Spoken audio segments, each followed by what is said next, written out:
Alhamdulillahi Rabbil Alamin wa bi ni'matihi tatimmus shalihat wa bi fadlihi tatanazzalul khairat.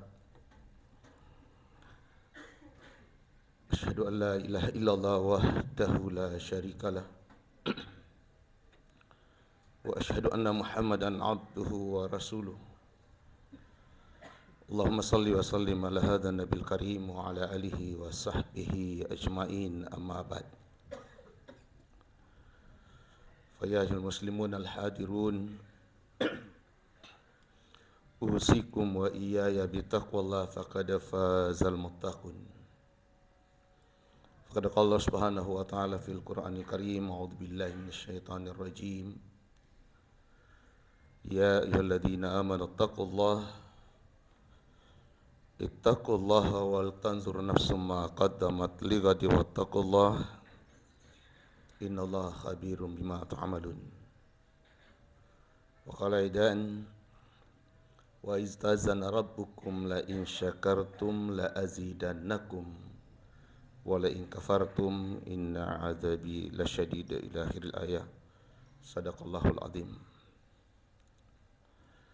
Kaum muslimin jamaah Jumat yang insyaallah sama-sama dimuliakan dan dirahmati oleh Allah Subhanahu wa ta'ala.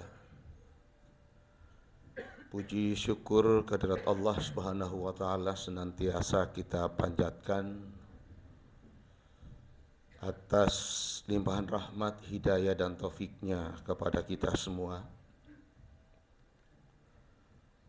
Dan salah satu bentuk rahmat yang juga dinyatakan oleh para pendiri bangsa ini adalah kemerdekaan bangsa kita Indonesia yang ditegaskan dalam pembukaan Undang-Undang Dasar 1945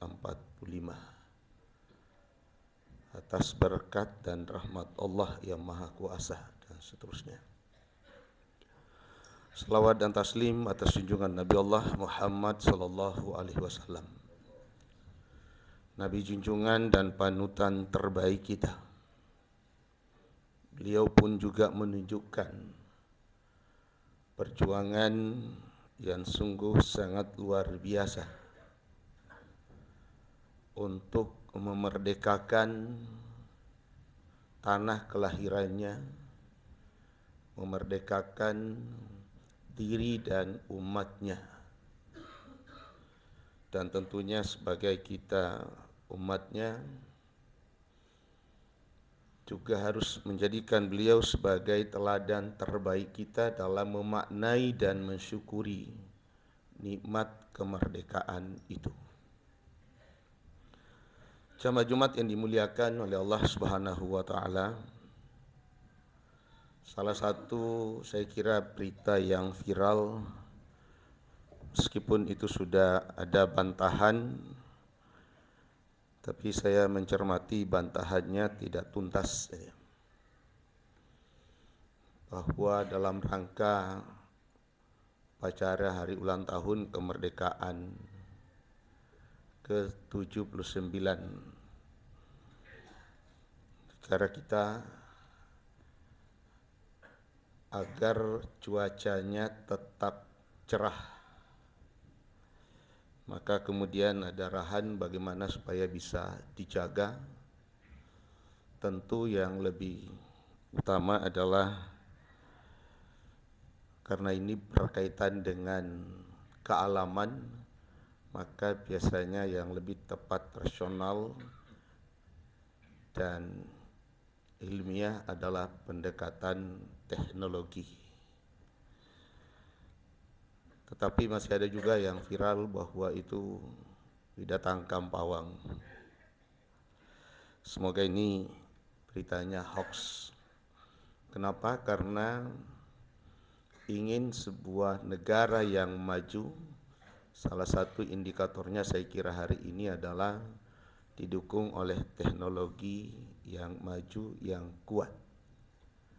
Bukan mengembalikan khurafat apalagi kesyirikan di hari ulang tahun yang ke-79. Dulu juga saya pernah membaca dalam tulisan Allahyarham Pak Husni Jamaluddin. Saya kira mungkin kita juga ada yang pernah membaca. Tulisan itu juga ditulis di hari atau sehari sebelum hari ulang tahun kemerdekaan. Intinya dia menyatakan bahwa kalau dulu orang berjuang dengan semboyang atau semangat, sekali merdeka tetap merdeka. Hari ini, kata dia dalam tulisan itu, semboyannya cenderung berubah menjadi sekali merdeka, merdeka sekali. Kenapa merdeka sekali? Karena tidak lagi mengikuti aturan yang dijadikan dasar untuk melakukan segala hal. Bukan lagi, kata dia, perjuangannya karena ideologi, tapi karena doitologi. Ketuhanan yang Maha Esa berubah menjadi keuangan yang Maha Kuasa. Dan itu rasanya masih terasa sampai hari ini, apalagi menghadapi pilkada serentak.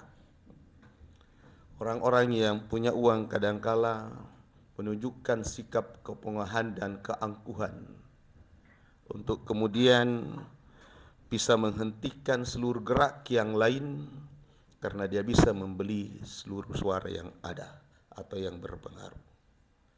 Saya kira ini adalah satu hal yang perlu kita renungkan, terutama kita yang mengaku sebagai umat Islam dan pendiri bangsa ini mayoritas umat Islam, dan menjadikan sila pertama dari Pancasila itu adalah nilai ketuhanan.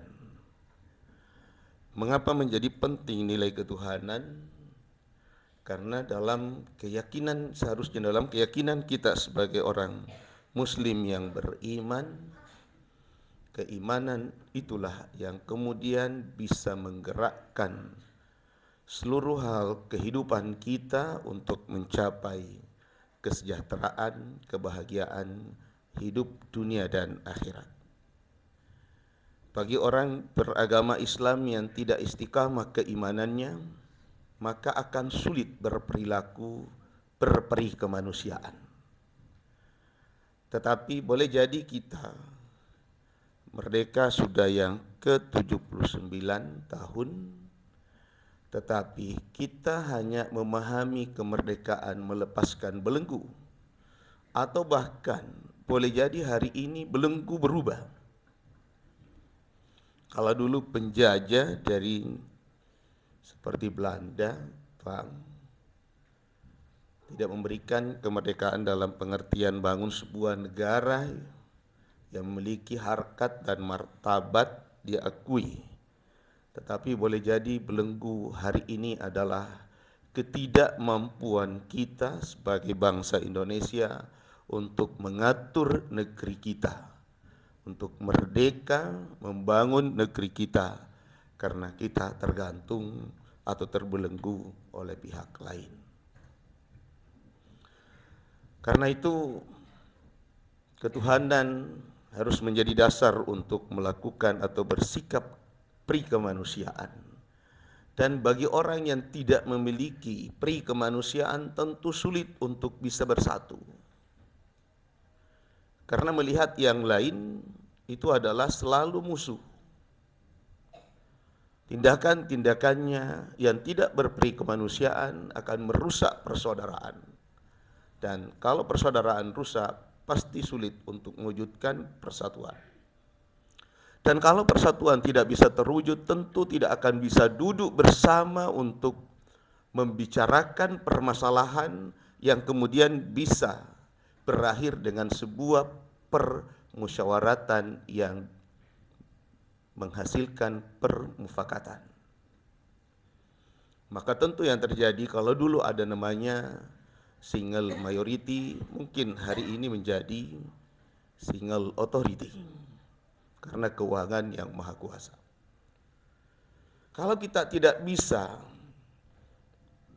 bermusyawarah dan menghasilkan solusi yang kita sepakati karena musyawarah mufakat, maka jangan berharap bahwa akan terwujud yang namanya keadilan sosial.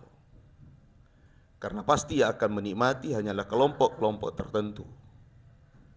Karena keputusan itu diambil bukan karena permufakatan, tapi karena sebuah tirani, sebuah keterpaksaan yang lemah terpaksa, dan karena itu yang nikmati juga adalah yang memaksa. Jamaah Jumat yang dimuliakan oleh Allah Subhanahu wa taala. Sebagai orang beriman, Allah sudah menunjukkan dalam Al-Qur'an bahwa sebetulnya hakikat kemerdekaan itu adalah pelepasan seluruh belenggu kita, apalagi dalam bentuk penyembahan selain kepada Allah Subhanahu wa taala. Sebagai orang beriman, kita telah mengikrarkan sebelum lahir.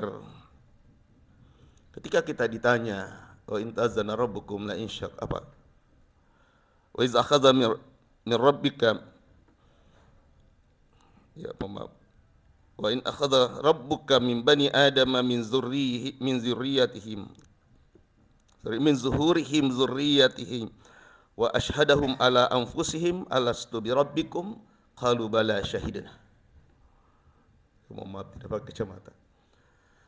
Penegasan ketika kita ditanya alastu bi rabbikum qalu bala syahidna, itu adalah sebuah pernyataan untuk menunjukkan bahwa sebetulnya kita ini hamba adalah hanya menjadi hamba kepada Allah Subhanahu wa taala.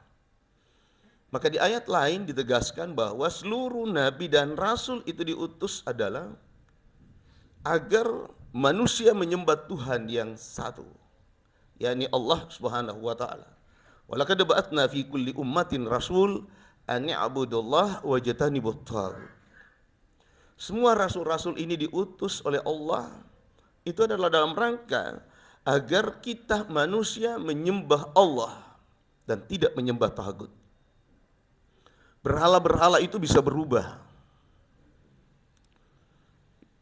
Berhala secara historis barangkali kita bisa tarik benang merahnya bahwa itu muncul karena dia memiliki kekuatan keluar biasaan yang tidak biasanya terjadi pada masyarakat itu. Kenapa orang kemudian menyembah pohon? Karena menurut sejarahnya pohon pertama disembah itu adalah pohon yang ditinggali burung, dan setiap kali ada misalnya bencana maka burung-burung itu terbang. Oleh masyarakatnya dianggap bahwa pohonnya yang memiliki keluar biasaan, maka pohonnya yang disembah.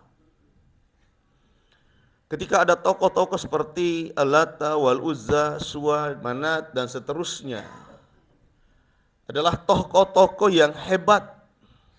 Lalu kemudian dibuatkan patung. Supaya apa? Supaya bisa menjadi simbol dari sebuah kesuksesan. Supaya bisa menjadi pembelajaran. Tetapi kemudian karena kehebatannya itu membuat masyarakat saat itu lalu menyembah patungnya. Dan itulah yang menjadi patung-patung besar yang ada di seputar Ka'bah. Hari ini kekuatan itu bisa di teknologi, kekuatan itu bisa di uang. Karena itu boleh jadi berhala hari ini itu adalah berhala karena kekuatan uang dan berhala dalam bentuk rekayasa digital. Jamaah Jumat yang dimuliakan oleh Allah Subhanahu wa taala. Kalau kita meyakini dan itu diyakini oleh para pendiri bangsa ini bahwa kemerdekaan Indonesia adalah sebuah rahmat, sebuah berkah dari Allah yang Maha Kuasa. Dulu ketika kita belajar PSBB di masa kami, itu guru PSBB saya biasa menjelaskan bahwa kehebatan orang Indonesia dalam menghadirkan kemerdekaan ini mampu mengalahkan senjata ya revolusi industri kedua ya. Pertama itu dengan bambu runcing. Yang sebetulnya substansinya adalah kekuatan iman. Dan mungkinlah secara dengan alutsista yang bambu runcing dengan ini itu sangat-sangat tidak mungkin bisa merdeka kita. Karena itu diyakini bahwa kemerdekaan itu adalah atas berkat dan rahmat Allah yang Maha Kuasa. Karena itu kemerdekaan sebagai sebuah nikmat harus disyukuri. Dan Nabi telah mencontohkan bagaimana mensyukuri nikmat kemerdekaan. Rasulullah pada mulanya diusir dari tanah kelahirannya. Karena itu bukan berarti ketika Rasulullah hijrah ke Madinah, itu lalu kemudian Rasulullah tidak cinta tanah airnya, tanah kelahirannya. Rasulullah ketika ingin meninggalkan perbatasan, beliau sempat juga berdoa dan berkata kepada tanah kelahirannya Mekah, Wallahi innaki la khaira ardillah wa ahabu ardillah ilallah walaula anni akhrijtu minki ma kharajtu. Kata Rasulullah kepada tanah kelahirannya Mekah, engkau adalah tanah yang terbaik di sisi Allah. Engkau adalah tanah yang paling dicintai oleh Allah dan orang nanti akan cenderung terus ke sana. Seandainya saya tidak diusir dan sekaligus sebagai perintah hijrah, kata Rasulullah, saya tidak akan meninggalkan atau keluar dari kota Mekah. Hal yang kurang lebih sama ditunjukkan ketika Nabi sudah tinggal di Madinah. Karena cintanya beliau terhadap tanah kelahirannya, itu lalu kemudian khawatir kalau kemudian dia tidak menunjukkan kecintaannya kepada Mekah yang kemudian memberikan kebebasan lebih luas sehingga bisa membangun sebuah negara dan akhirnya mampu untuk membebaskan kota kelahirannya yang disebut dengan Fathul Makkah. Beliau pun pernah juga berdoa, Allahumma habibi ilaina al-Madinah kama habta ilaina Makkah aw asyadda. Ya Allah, berikanlah kecintaan kepada tanah Madinah seperti engkau telah memberikan kecintaan kepadaku terhadap tanah Mekah atau lebih dari itu. Kenapa Rasulullah tidak mau dibilang bahwa dia adalah orang yang hijrah ke Madinah lalu kemudian hanya hidup makan di Madinah dan tidak menunjukkan kecintaannya? Karena hari ini juga banyak orang yang datang ke tempat orang lain lalu hanya mencari nafkah di situ. Lalu tidak peduli. Boleh jadi itu juga yang memicu terjadinya pengusiran. Ya lebih fatal kalau kemudian dia hanya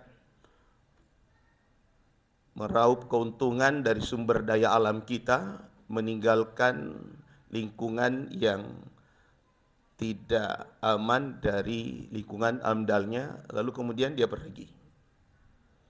Dan itu hari ini seperti kita membiarkan hal itu terjadi di negeri kita. Nah, Nabi mencontohkan bahwa bukan hal itu yang lebih penting dari sebuah bentuk kecintaan kita terhadap tanah kelahiran. Apa buktinya? Begitu Rasulullah memerdekakan kota Mekah, apa yang dilakukan pertama? Adalah membebaskan tanah kelahirannya dari segala macam bentuk kemusyrikan. Memerintahkan kepada sahabat-sahabat, bahkan dipimpin oleh tidak hanya satu pasukan, tetapi ada yang dipimpin oleh Amr bin As, Khalid bin Walid, dan yang lainnya. Kenapa? Karena di setiap sudut Ka'bah itu dulu ada berhala besar yang kemudian menjadi sesembahan tidak hanya satu suku. Karena itu ketika diganggu ya pasti banyak yang akan melawan. Tetapi atas pertolongan Allah itu kemudian Nabi memerintahkan dan akhirnya dihancurkan seluruh berhala dan tidak ada perlawanan. Yang saya ingin tegaskan adalah Nabi meskipun 13 tahun mengajak orang Mekah untuk menyembah Allah yang satu, bertauhid, itu tidak berhenti meskipun godaannya luar biasa. Utbah dalam sebuah sejarah pernah menawarkan kepada beliau mewakili seluruh suku-suku yang ada, tawaran tahta, tawaran wanita, tawaran kemuliaan, dan seterusnya. Tapi beliau tidak bergeser dari dakwanya agar umatnya tetap menyembah Tuhan yang satu. Hari ini kita dipertontonkan oleh sebuah perilaku untuk menunjukkan bagaimana negeri ini dikelola dengan mudah, meninggalkan nilai-nilai ketauhidan hanya untuk jabatan dan semacamnya. Karena itu Allah mengingatkan, la in syakartum la azidannakum wa la in kafartum inna azabi lasyadid. Jika kamu mensyukuri nikmatku, Allah akan tambahkan nikmat itu. Tetapi meskipun kita sudah 79 tahun merdeka, rasa keamanan, kedamaian sebagai bangsa yang merdeka bukannya bertambah, tetapi yang terjadi adalah pembelahan umat dan bangsa. Semoga Allah senantiasa melindungi kita atas keistiqamahan kita dalam tauhid. Masih ada orang-orang yang istiqamah, insya Allah terus berjuang, karena perjuangan Nabi juga tidak sedikit, tidak cepat, tetapi membutuhkan waktu kurang lebih 20 tahun untuk sebuah pembebasan tanah kelahirannya. Barakallahu li wa lakum fil Qur'anil azim wa nafa'ni wa iyyakum bima fihi minal ayati wa dzikril hakim wa taqabbal minni wa minkum tilawatahu innahu huwal ghafurur rahim.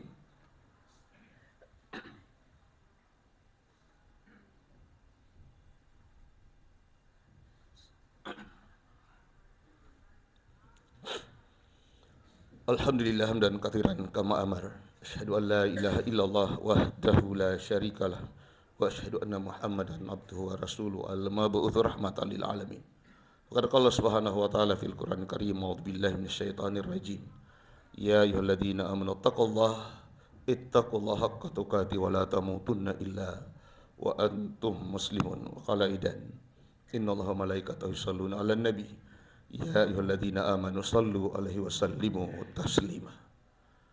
Kaum muslimin jamaah Jumat yang dimuliakan oleh Allah Subhanahu wa taala, ayat yang terakhir saya bacakan menunjukkan bahwa Allah dan para malaikatnya pun senantiasa berselawat kepada baginda Rasulullah SAW dan memerintahkan kepada kita yang mengaku beriman untuk banyak berselawat kepada beliau.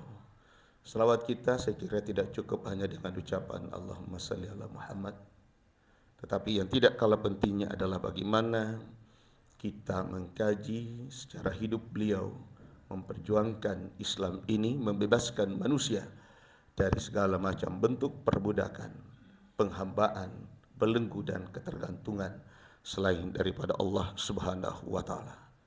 Tentu menjadi tugas kita untuk melanjutkan, apalagi kita sebagai bangsa Indonesia memiliki falsafah negara yang sila pertamanya adalah ketuhanan yang Maha Esa.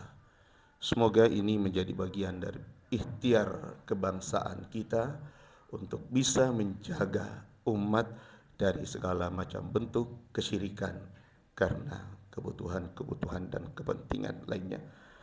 Mari kita sejenak bermunajat kepada Allah Subhanahu wa taala, mudah-mudahan dosa-dosa kita diampuni, kesalahan-kesalahan kita dimaafkan, kekeliruan kita Allah tunjukkan hidayah dan hidayah tentang yang benar, baik dan bagus. Allah sertakan taufiknya, yakni kemudahan dan kemampuan untuk bisa melaksanakan apa yang kita yakini benar, baik dan bagus.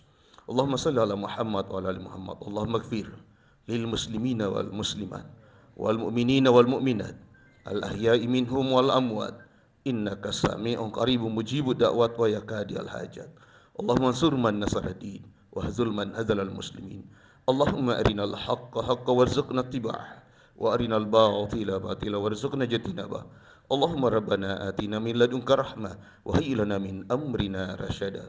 Allahumma rabbana atina fid dunya hasanah wa fil akhirati hasanah wa qina azabannar. Ibadallah, innallaha ya'muru bil adli wal ihsan wa ita'iz qurba wa yanha 'anil fahsya'i wal munkar wa la dzikrullahil akbar wallahu ya'lamu ma tasna'un wa aqimis salat.